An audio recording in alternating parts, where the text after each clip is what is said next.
Hey guys, Mike here. Quick video today that I wanted to talk about How I Met Your Father, which is the brand new Hulu exclusive spin-off to CBS's sitcom How I Met Your Mother, which ran from 2005 till I'm gonna say 2014. Of course, How I Met Your Mother is one of my favorite shows in the world. I've binge watched it so many times. A lot of people seem to have binge watched Friends a lot over the years, which is a perfectly good show, but to be honest, when it comes to How I Met Your Mother and Friends, I've always thought How I Met Your Mother was the superior show. I've always loved it, and I'm one of the rare people who actually thinks the finale of that show was completely suitable and exactly what it had to be, which is a completely different video. But at the moment, I've been watching How I Met Your Father. Currently, it's up to maybe the 4th or 5th episode. I've seen the first 4 episodes, and I wanted to wait a little bit before giving my thoughts and weighing in on How I Met Your Father and what I thought about it, because I didn't want to just watch the first episode and rush to a conclusion. But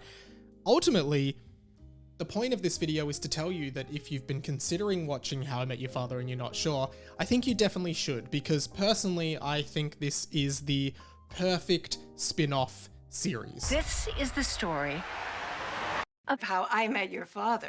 Previous sitcoms that have tried to make spin-offs, such as Friends having Joey, which was a failure.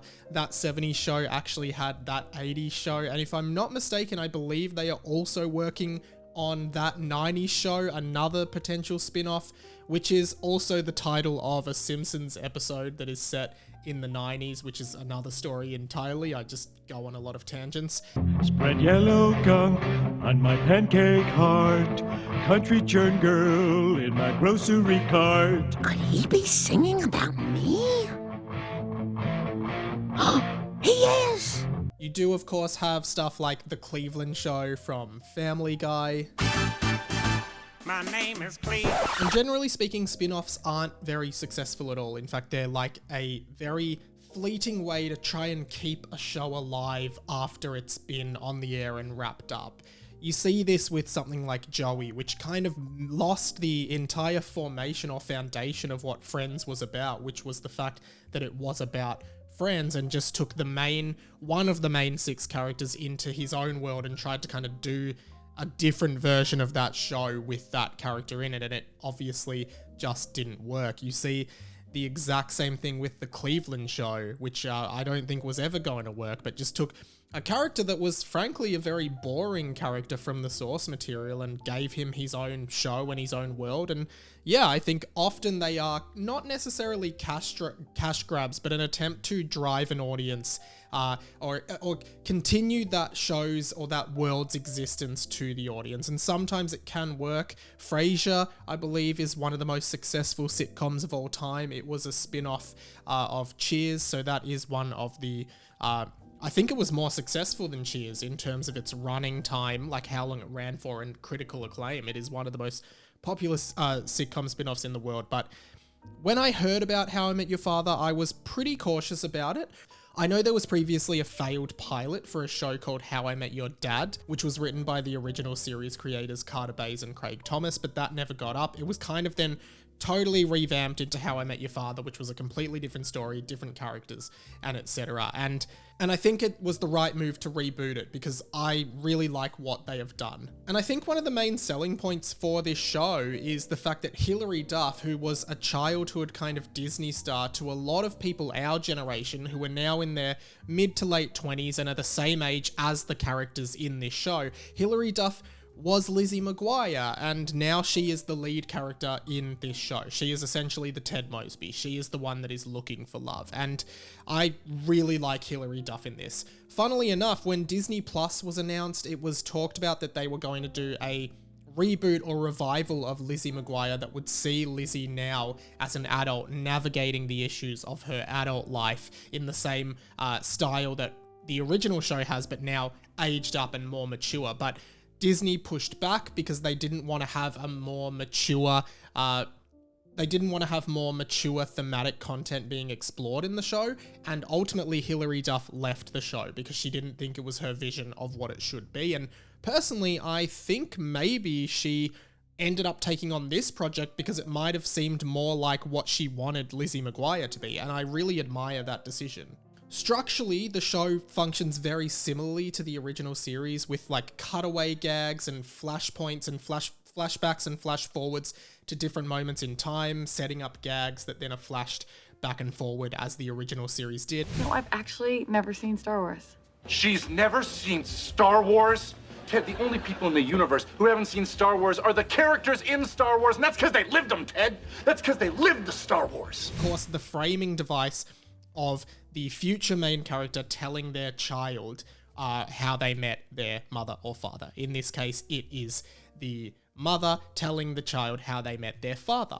There are a few interesting variations in how the original series worked in this series. For example, in the original series, the framing device sees the kids sitting on the couch. You never actually see the future Ted Mosby until the last episode. However, in this one, the camera is fixed on the future Hilary Duff character, so you never actually see the kid. And I think this is a smart decision for a few reasons, because the problem with the original series was, as those kids aged out of those characters' ages, they couldn't then film pickups or change the ending they had already planned, which was for Ted to end up with Robin, and they had already filmed scenes that would eventually be used in the series finale. They couldn't change that. They couldn't pick it up again because they had recorded them probably 7 or 8 years earlier. I think by framing it on the adult mother and not showing the kid at all, it totally eliminates that because we don't have to worry about the kid picking anything up. But the other thing is, so the kid is only heard as a voice, which is good because anyone could voice it really. The other thing that is more interesting about it is, in the first episode of the show, you find out from the narrator that the man that Hilary Duff's character marries, or the father, is one of the main men in the series, which is totally different again to How I Met Your Mother, which almost explicitly from the start says that Robin wasn't the mother. So we never thought it was one of those main characters. However, there are 3 or 4, I think, main male characters in the show, and one of them is apparently the father, from what we can deduce from what she said. I thought maybe it wouldn't be too good if the series ran long term, because it limits how many storylines we as viewers can care about and can get, because we know that the father is one of those men.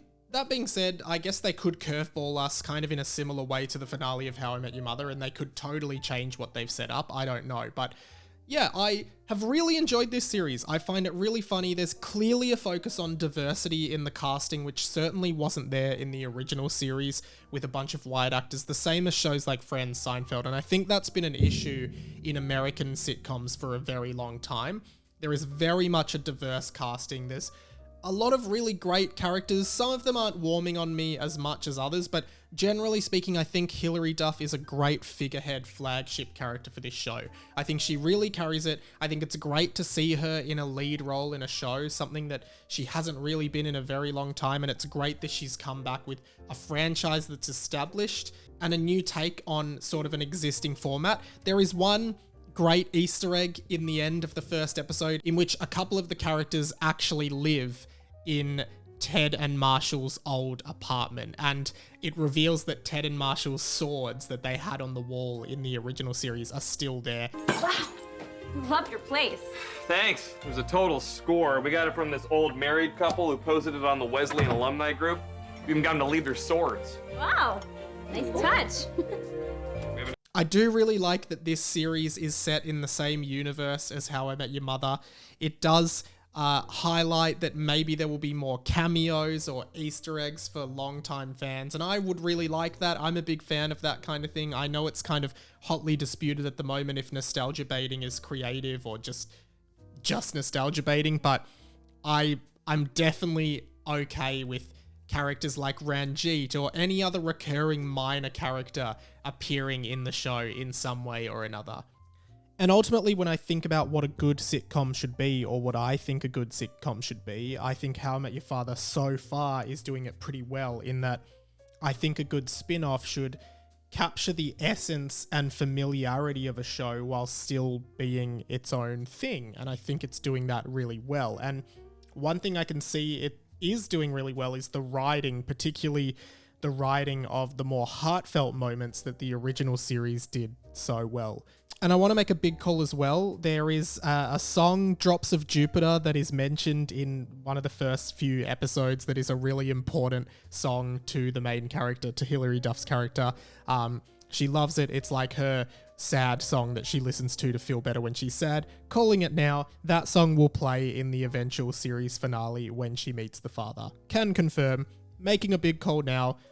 I'm putting it out there, it will happen.